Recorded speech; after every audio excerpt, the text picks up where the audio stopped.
नाप और तोल में कमी करने वालों के लिए खराबी है। जो लोगों से नाप कर लें तो पूरा लें, और जब उनको नाप कर या तोल कर दें तो कम दें।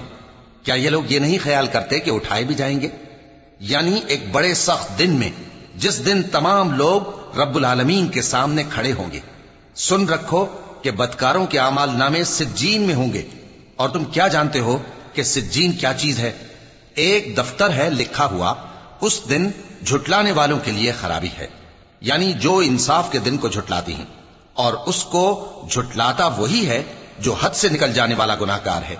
जब उसको हमारी आयतें सुनाई जाती हैं तो कहता है ये तो पहले लोगों के अफसाने हैं।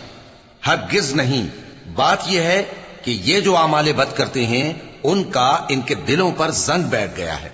बेशक ये लोग उस रोज अपने परवरदिगार के दीदार से ओट में होंगे, फिर ये लोग यकीनन दोज़ख में जा दाखिल होंगे। फिर इनसे कहा जाएगा कि ये वही चीज है जिसको तुम झुटलाते थे।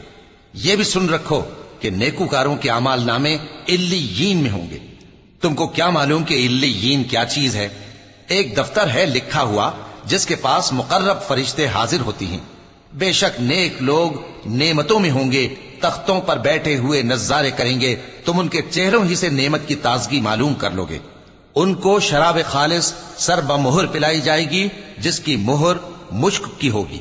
तो नेमतों के लिए रीस करने वालों को चाहिए कि इसी की रीस करें, और उसमें आब तस्नीम की आमेजिश होगी। वो एक चश्मा है जिसमें से अल्लाह के मुकर्रब पिएंगे।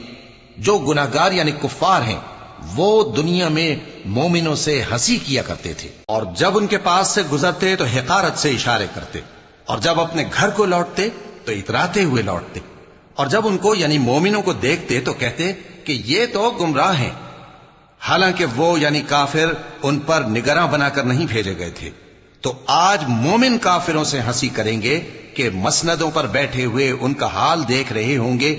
आज काफिरों को उनके कामों का पूरा पूरा बदला मिल गया ना।